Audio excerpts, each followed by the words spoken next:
Bem-vindos ao The Debate, nosso espaço de análise rigorosa e de múltiplas perspectivas sobre as questões mais complexas do cenário global. Se você tem acompanhado as notícias de hoje, 16 de abril de 2026, provavelmente está com aquela sensação de viver em duas realidades paralelas. Nossa, com certeza.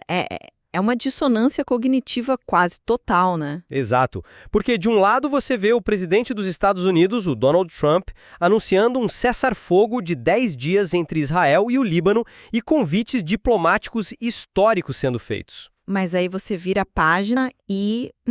a Marinha Americana está montando um bloqueio naval gigante no Estreito de Hormuz? Pois é, colocar porta-aviões em rota de colisão enquanto se convida líderes do Oriente Médio para tomar um café na Casa Branca parece, uma contradição insana. Eu mesmo demorei para entender essa coreografia. Não é o tipo de diplomacia tradicional que a gente estuda. Não, de jeito nenhum. Mas o que estamos vendo não é loucura política. É o equivalente geopolítico de uma chamada de margem no mercado financeiro. Eles estão esvaziando a liquidez tática e econômica do Irã para forçar uma negociação. Minha perspectiva hoje é que essa estratégia de pressão máxima, por mais perigosa que pareça, é um instrumento desenhado para nos levar a um acordo de paz estruturado.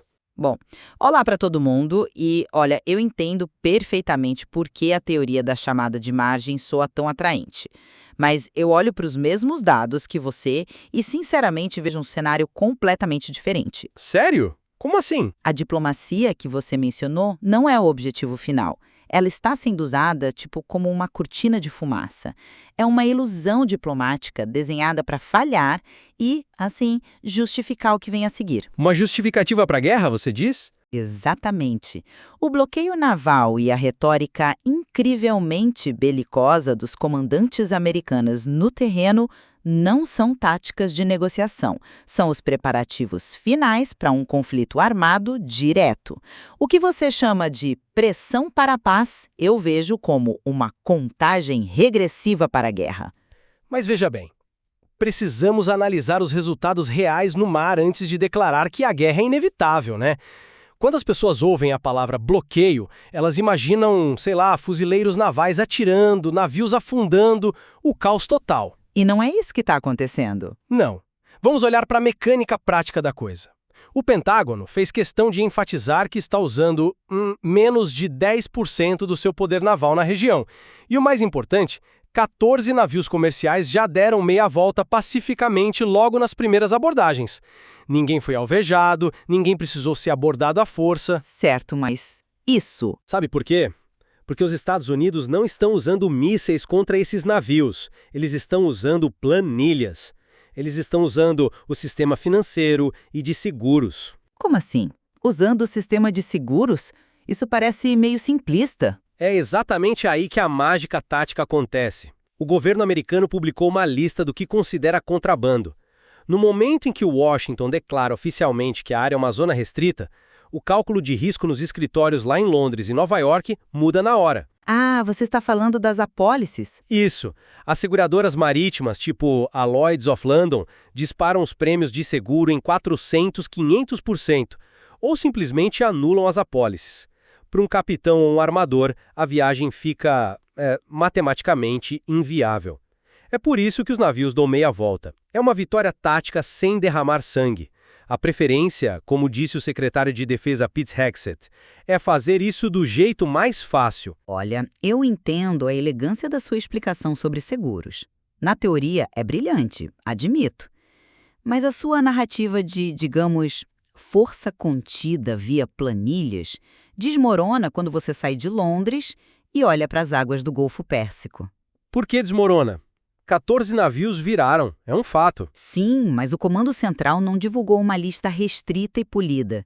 Eles divulgaram uma lista expansiva que simplesmente criminaliza a economia iraniana inteira. A lista inclui petróleo, ferro, alumínio e bens civis condicionais como maquinário pesado. Que são usados na indústria de defesa, você tem que concordar. Mas afeta a economia civil em cheio. E vamos falar sobre a realidade militar física. As palavras do general Dan Kane não foram sobre prêmios de seguro.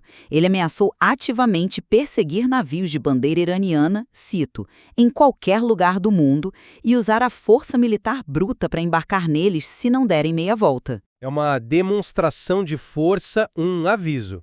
É uma declaração de guerra econômica que o líder Houthi já chamou de demandas impossíveis.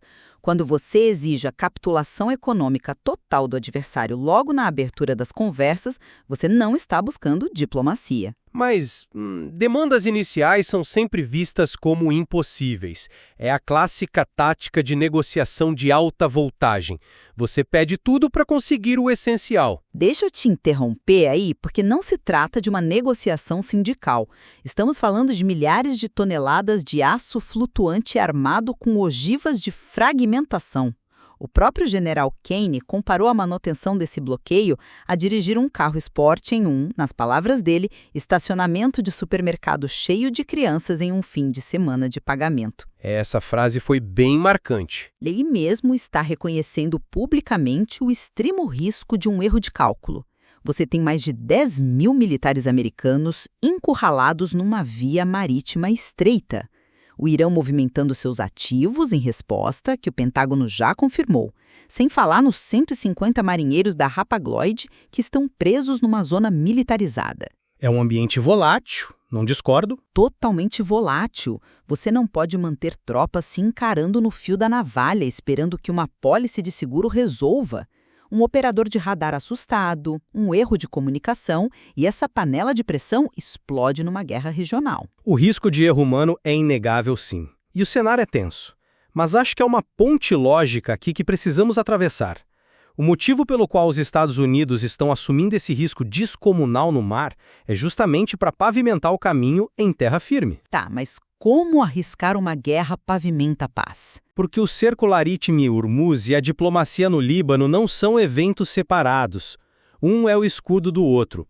Estamos arriscando o caos no Golfo para comprar os 10 dias que o Benjamin Netanyahu e o presidente libanês Joseph Aoun precisam lá em Washington.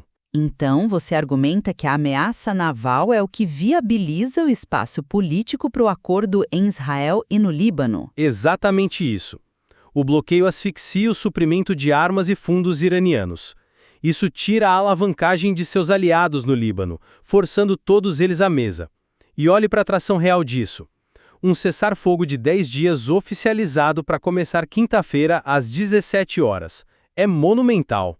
No papel, talvez seja monumental. Mas pense no capital político que o Netanyahu teve que queimar para aceitar uma pausa, ou na coragem do presidente Aoun no meio da estrutura perigosa de Beirute.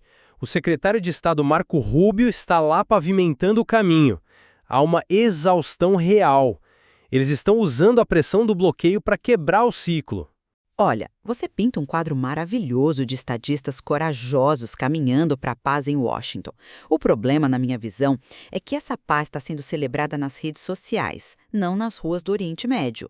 Se você olhar para a realidade política do terreno, as fraturas são tão profundas que a trégua já nasce morta. Você acha que as lideranças regionais vão boicotar o próprio acordo? Eles já estão fazendo isso. Líderes do norte de Israel estão absolutamente revoltados. O Moshe Davidovsky e o Eitan Davidi foram bem claros. Eles disseram que o acordo é uma rendição. Rendição é uma palavra muito forte. E eles estão exigindo que as tropas israelenses avancem e criem uma zona de segurança física até o rio Litani. Isso não é retórica de quem quer acordo, é exigência de conquista militar permanente. Mas o lado do Líbano também há pressões internas enormes. Sim, e o Hezbollah usou seus canais para afirmar categoricamente que não vai permitir liberdade de movimento para Israel e que a trégua deve cobrir todo o território nos termos deles. E o mais absurdo é que, enquanto os diplomatas preparam as canetas, as forças de Israel continuam bombardeando pontes sobre o rio Litani e fazendo incursões pesadas em Bint Jebel. A desconexão entre a sala de reuniões e o campo de batalha total. Eu entendo perfeitamente o seu ceticismo. Se a gente focar no micro, nos tiroteios em Bint Jebel, a paz parece improvável mesmo. Mas a história nos ensina que a base quase nunca aceita os acordos na fase inicial. Todo grande acordo, tipo Camp David, começou com oposição interna feroz. Mas Camp David não aconteceu com um bloqueio global de energia rolando ao mesmo tempo. E esse é o ponto-chave. O que subjugar essa oposição visceral não é boa vontade, é a força de um evento macroeconômico incontornável. E é isso que vai garantir que tanto o bloqueio quanto a trégua no Líbano convirjam para um acordo. O mundo inteiro está prestes a entrar em colapso. O relógio econômico global assumiu o controle. Relógio econômico global? Você diz a crise no suprimento de energia? Sim, e esse é o catalisador final da minha tese. O sofrimento econômico é a ferramenta que garantirá o sucesso dessa diplomacia. O chefe da Agência Internacional de Energia, o Fatih Birol, foi muito cristalino. A Europa tem no máximo umas 6 semanas de combustível de aviação restante. Isso é assustador, confesso. Muito. 6 semanas para um continente inteiro parar de voar. A Lufthansa já teve que anunciar o fechamento imediato da sua companhia aérea regional, a Cityline, porque não consegue arcar com o custo. A logística global está no limite. E essa urgência absoluta é o que força uma resposta internacional que o Irã não pode ignorar. A unanimidade internacional, nesse caso, é puro desespero. Está voando para o Catar para tentar mediar. A China declarou na ONU que a reabertura de Hormuz é uma demanda internacional unânime. Até os parceiros do Irã estão contra a parede. O Irã não pode lutar contra a China, o Paquistão, a Europa e os Estados Unidos juntos. A diplomacia está unida por dependência de petróleo e o Irã será forçado a ceder. Você tem razão sobre a gravidade econômica. 6 semanas de combustível é um diagnóstico aterrorizante, mas você interpreta isso de forma completamente invertida. Invertida como? Você enxerga essa urgência como a pressão que vai amolecer o Irã. Eu vejo como a pressão que vai forçar os Estados Unidos a apertarem o botão militar. Pense friamente, 6 semanas não é um prazo de negociação confortável. É o prazo de validade da paciência ocidental. Espera, você acha que a Europa e os Estados Unidos prefeririam uma guerra ampla a negociar? Não é preferência, é sobrevivência existencial da infraestrutura deles. Se a Europa inteira está há 1 mês e meio de um apagão aéreo e a Austrália já está usando o dinheiro do governo para subsidiar a importação de diesel só para não paralisar o país, o que você acha que vai acontecer na 7ª semana? O mercado vai forçar um acordo antes. Não vai. Você acha que líderes europeus ou Trump vão assistir às suas economias modernas entrarem em colapso esperando que reuniões no Paquistão deem resultado? A história mostra que o regime iraniano tem uma capacidade imensa de absorver dor. Eles preferem retração econômica à humilhação pública. Mas até eles têm um limite, não? E o Ocidente também. Se o Irã não abrir o estreito, o Ocidente vai abrir à força. Vão usar mísseis Tomahawk para destruir baterias costeiras e forçar a passagem de petroleiros com contratorpedadores. Esse relógio econômico é a contagem regressiva para os Estados Unidos iniciarem uma guerra de abertura de rotas comerciais. Esse cenário assume que a diplomacia vai falhar 100% no meio do caminho. Mas olhe para a síntese de onde estamos. Temos uma arquitetura diplomática complexa em um eixo de Islamabad e Doha até Washington. Os Estados Unidos mostraram contenção tática, optando pela dissuasão passiva das seguradoras. É um caminho muito estreito. Eu sei que é estreito. Temos extremistas no Líbano, oposição em Israel e um cronômetro econômico sufocante. Mas a chamada de margem dói, o mercado grita e, no fim, as partes sentam à mesa para liquidar suas posições porque o suicídio mútuo não interessa a ninguém. O problema da sua tese é presumir que atores políticos sob pressão extrema agem como operadores racionais de mercado. A geopolítica humana não é matemática pura. As variáveis de caos já engoliram a intenção original. Tropas presas em corredores estreitos, radicalismo exigindo operações até o rio Litani, agonia de combustível, tudo isso é caos. São muitas variáveis, sim. Tudo isso cria um ambiente onde o erro não é uma possibilidade, é uma probabilidade quase inevitável. A escalada violenta não precisa nem ser planejada agora, ela vai acontecer por pura inércia tática. Bom, Independentemente de qual escola de pensamento se prove correta nas próximas semanas, se a chamada de margem funciona ou se a inércia nos leva ao confronto, acho que há um consenso entre nós. A situação global de hoje não suporta um impasse prolongado. Absolutamente. Nisso eu concordo plenamente. A economia globalizada e o custo de vida nas sociedades simplesmente não têm elasticidade para tolerar o fechamento de uma artéria energética assim. Exato. A situação exige um desfecho rápido. Seja pelo sucesso da caneta ou pelo disparo de mísseis, o status quo vai acabar nas próximas semanas. A corda esticou ao máximo. E é por isso que, para quem está ouvindo e tentando filtrar todo esse barulho dos noticiários, nós mapeamos 3 indicadores cruciais para monitorar nos próximos 7 dias. Primeiro, o teste tático em terra. Precisamos verificar se o cessar-fogo de 10 dias marcado para quinta-feira às 17 horas entre Israel e Líbano vai sobreviver ao choque de realidade. As escaramuças, especialmente em Bint Jbeil, precisam parar. Se o fogo continuar depois de quinta, a diplomacia desmorona. Perfeito. O segundo indicador, e aqui é onde mora o risco sistêmico, está nas águas do Estreito de Hormuz. Até agora, os navios deram meia volta pacificamente por causa dos seguros. O que devemos monitorar é se, e quando, ocorrerá o primeiro embarque forçado de tropas americanas num navio iraniano. No instante em que cruzar do econômico para o físico, a crise muda de figura em frações de segundo. E por último, não tirem os olhos da diplomacia nos bastidores da Ásia. Acompanhem se as negociações que falharam em Islamabad, no Paquistão, vão ganhar uma nova data. Isso vai ser o termômetro para saber se o cerco americano funcionou ou se as conversas estão encerradas definitivamente. Em resumo, estamos diante de um dos experimentos táticos e econômicos mais arriscados das últimas décadas. A estrutura para a paz foi erguida sobre um terreno minado.